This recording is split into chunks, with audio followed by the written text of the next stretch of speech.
Good morning. This hearing of the Senate Foreign Relations Committee will come to order.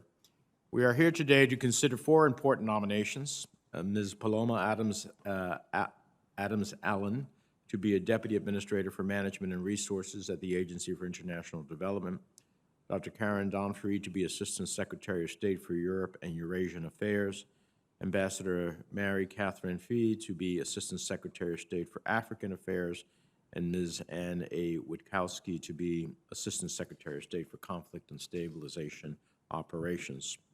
Congratulations to the four of you in your nominations. We appreciate your willingness to serve our country in these capacities, as well as those members of your family, because we recognize that this is a family sacrifice as well, so we thank them as well. Ms. Adams Allen, your lifelong dedication to international development and distinguished career of government service, including as Deputy Assistant Administrator at the Latin American Caribbean Bureau of the United States Agency for International Development, I believe makes you eminently qualified for this position. If confirmed, your knowledge and experience as a development professional and your distinguished tenure as the President and CEO of the Inter-American Foundation will be needed to as you take the role of Deputy Administrator for Management and Resources at USAID. I'm pleased to see that President Biden's budget aims to restore the value and use of international development and foreign assistance as part of the overall goal of achieving U.S. foreign policy objectives. I know Administrator Power is entirely committed to this vital task, and I appreciated her testimony in the budget last week.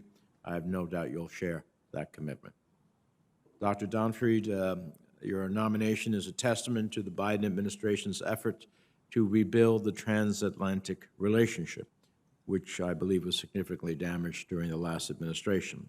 If confirmed, I believe your knowledge and experience, including as Senior Director for European Affairs at the National Security Council, will serve you and the country well as the Biden administration works to advance a renewed transatlantic relationship. It's imperative that this position be filled as soon as possible, as we need to see forward movement on critical issues, including those related to Russia, Turkey, Belarus, and our support for Ukraine, among others. I look forward to hearing from you about these and other issues. Ambassador Phee, I'm pleased to see you back before the committee.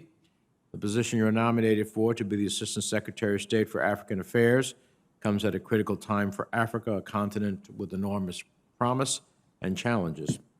However, the impacts of the third wave of COVID-19 on top of political and security challenges could roll back years of democratic progress and economic growth. Indeed, the Biden administration faces a series of challenges in Africa, from China and Russia, which continue to pursue actions that are inimical to U.S. interests, to conflict, to instability, and a flawed electoral exercise in Ethiopia, to a fragile transition in Sudan, which could be destabilizing to the entire Horn of Africa.